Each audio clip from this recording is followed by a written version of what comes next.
तथागत बुद्ध को किसी ने पूछा है कि आनंद क्या होता है, क्या सुख ही आनंद है? अगर सुख ही आनंद है तो लोग क्यों ध्यान करके आनंद की प्राप्ति की कोशिश करते रहते हैं? क्योंकि जीवन में तो सुख हमेशा आता रहता है, यानी हमेशा आनंद आता रहता है, परंतु जब दुख आता है तब वह आनंद चला जाता है, लेकिन फिर से सुख आता है और उसके साथ आनंद वापस आता है। तब बुद्ध किस आनंद की बात करते हैं? क्योंकि अगर सुख ही आनंद है तो वह तो हमें मिलता ही रहता है। सुख के अलावा आनंद क्या हो सकता है? एक बार बुद्ध एक गांव में अपना उपदेश दे रहे थे।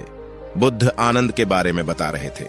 बुद्ध ने कहा, मनुष्य का जीवन सुख और दुख से भरा हुआ है। सुख और दुख एक चक्रव्यूह की तरह है, जिसमें व्यक्ति एक बार फंस जाता है तो कभी सुखों से दुख देता है तो कभी दुख उसे सुख देता है, और वह ऐसे चक्र में फंस जाता है जिसमें सुख पाने की चाहत में वह दुख की ओर भागता रहता है। बुद्ध का उपदेश समाप्त होने के बाद वहां बैठे सभी लोगों में से एक व्यक्ति उठकर खड़ा हुआ और हाथ जोड़कर बुद्ध से बोला, हे बुद्ध, अगर सुख आनंद नहीं है तो फिर आनंद क्या है? क्योंकि मेरे जीवन में तो सुख ही सुख है। मेरा व्यापार अच्छा है, मेरी पत्नी मुझे अच्छी मिली है, मेरे घर में लड़ाई झगड़े नहीं होते, सब मिलजुल कर रहते हैं, मेरे बच्चे भी अच्छे हैं, मेरे पास जो कुछ है सब अच्छा है, मैं अपने जीवन से बहुत सुखी हूं और हमेशा आनंद में ही रहता हूं। मेरे हिसाब से तो सुख ही आनंद होना चाहिए। फिर आप किस आनंद की बात करते हैं? सुख से ज्यादा क्या हो सकता है? बुद्ध मुस्कुराए और कहा, अभी तुम यह बात न समझ सकोगे। हर बात समझने का एक सही वक्त होता है। जब हम एक ऐसी स्थिति में होते हैं कि हम किसी चीज को ग्रहण कर सकें, तभी हम उसे ग्रहण कर सकते हैं। अभी तुम अपने जीवन चक्र के एक ऐसे समय में हो जो बहुत ही अच्छा चल रहा है, और जब तक तुम अपनी उस अच्छी स्थिति में रहोगे तुम समझ नहीं पाओगे। उस व्यक्ति ने कहा, ऐसे कैसे नहीं समझ सकूंगा? बुद्ध, मेरे पास बुद्धि है, जो आप कहेंगे मैं वह समझ सकता हूं। मैं कोई बच्चा नहीं हूं जिसे कुछ समझ ना सके। बुद्ध ने कहा, ठीक है, मैं तुम्हें कुछ समझाने का प्रयास करता हूं, शायद तुम थोड़ा बहुत समझ सको। क्या तुम्हें प्यास लगी है? उस व्यक्ति ने कहा, नहीं, मैंने अभी थोड़ी देर पहले ही पानी पिया है। बुद्ध ने कहा, कोई बात नहीं, थोड़ा पानी और पी लो। बुद्ध ने उस व्यक्ति को एक बर्तन में पानी भरकर दिया और कहा, इस सारे पानी को पी लो। उस व्यक्ति ने वह पानी पी लिया। बुद्ध ने पूछा, तुम्हें पानी कैसा लगा? व्यक्ति ने कहा, अब ऐसा ही लगेगा जैसा लगता है। बुद्ध ने कहा, देखो, गर्मी बहुत है, धूप भी निकली है। तुम्हारे सवाल का जवाब मैं तुम्हें तभी दे सकता हूं जब तुम मेरे कहे अनुसार कार्य करो। व्यक्ति ने कहा, जैसा आप कहेंगे मैं बिल्कुल वैसा ही करूंगा, बस मुझे अपने सवाल का जवाब चाहिए। बुद्ध ने कहा, तुम्हें इस जगह के 200 चक्कर लगाने हैं, बिना रुके, दौड़कर या चलकर। यह तुम जैसा सही समझो कर सकते हो। उस व्यक्ति ने कहा, बुद्ध, यहां दौड़कर मुझे मेरे सवाल का जवाब कैसे मिलेगा? गर्मी बहुत है, जगह भी ज्यादा है, मैं तो बुरी तरह थक जाऊंगा। बुद्ध ने कहा, जवाब अवश्य मिलेगा। वह व्यक्ति बुद्ध के कहे अनुसार उस जगह के चक्कर लगाने लगा। बहुत देर तक चक्कर लगाने के बाद उसने सोचकर पूरे कर लिए, पर वह बुरी तरह थक गया। लेकिन उसे अपना जवाब भी चाहिए था, तो वह नहीं रुका। लेकिन अब वह बहुत बुरी तरह थक चुका था। उसके कदम आगे को चलने को तैयार नहीं थे, वह डगमगा रहा था। बुद्ध ने उसे रुक जाने के लिए कहा। बुद्ध के कहने से वह रुक गया और रुककर उसने कहा, आपने मुझसे कहा इसलिए मैं रुक गया, लेकिन मुझे अपना जवाब चाहिए। बुद्ध ने कहा, क्या तुम्हें प्यास लगी है? पानी चाहिए?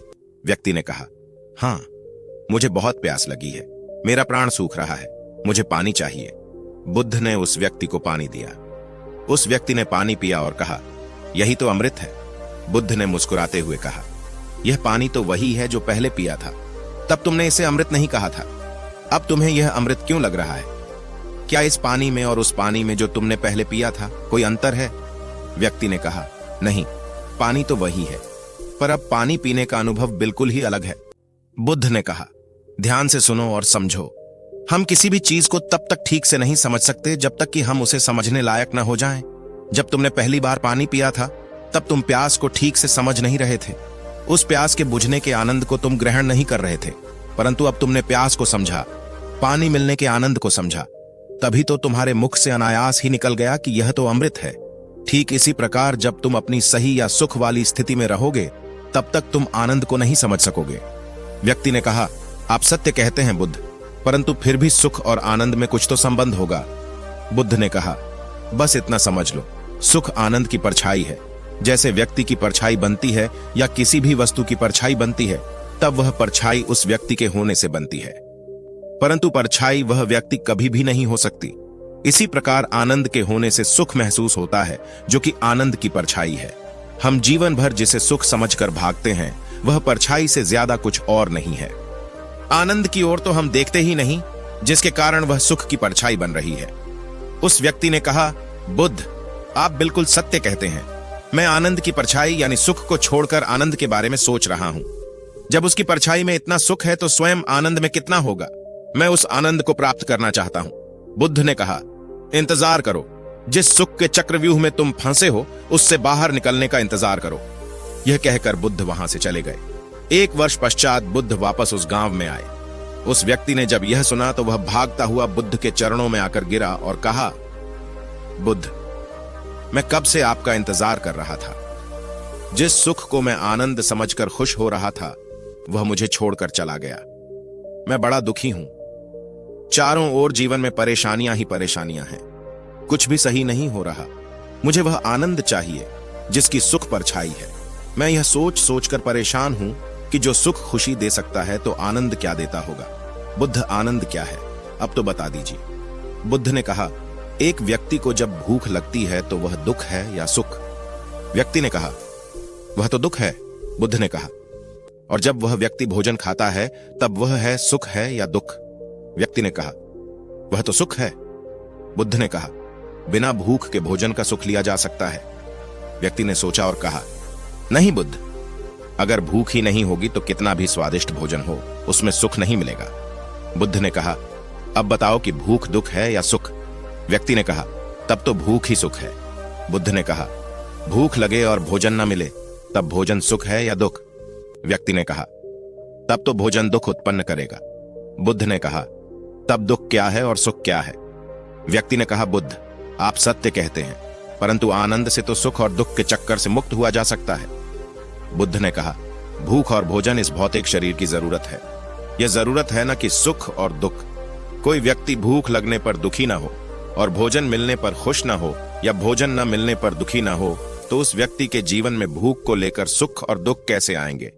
व्यक्ति ने कहा, लेकिन बुद्ध, अगर उस व्यक्ति को भोजन नहीं मिला तो अवश्य ही वह दुखी तो होगा ही। बुद्ध ने कहा, क्या दुखी होने से किसी को भोजन मिलता है या खुश होने से किसी को भोजन मिलता है। व्यक्ति ने कहा, नहीं बुद्ध, न तो खुश होने से भोजन मिलता है और न ही दुखी होने से भोजन मिलता है। भोजन तो भोजन के लिए प्रयास करने से मिलता है। बुद्ध ने कहा, तो जो व्यक्ति प्रयास न करके भोजन मिलने और न मिलने के सुख दुख में पड़ा है, वही सुख दुख के चक्कर में पड़ा है और आनंद से बहुत दूर हो जाता है। व्यक्ति ने कहा, बुद्ध, ये आनंद क्या है। बुद्ध ने कहा, आनंद सुख और दुख की मुक्ति का नाम है, जहां व्यक्ति को किसी भी चीज में न तो सुख मिलता है और न ही दुख मिलता है। तब वह वास्तव में सत्य को देखता है और उस शक्ति के साथ जो अनुभव होता है वही आनंद है। व्यक्ति ने कहा, आपकी बातें बहुत गहरी हैं। बुद्ध, आनंद को एक वाक्य में समझाना हो तो क्या कहेंगे। बुद्ध ने कहा, अभी यहीं इसी क्षण में स्थिति परिस्थिति और मन से मुक्त होकर केवल यही और इसी क्षण में बिना किसी बोझ के जीवन के समय जीवन को और मृत्यु के समय मृत्यु को जीना ही आनंद है। उस व्यक्ति की समझ में आ गया, पर हमारी समझ में नहीं आता, क्योंकि जो व्यक्ति सुख दुख के चक्र में पड़ा है वह उसमें फंसा ही रहता है, जब तक कि कोई उसे यह न समझा दे कि यह दुष्चक्र है और वह खुद यह न देख ले कि यहाँ कोई चक्र चल रहा है जिसमें वह फंसा हुआ है।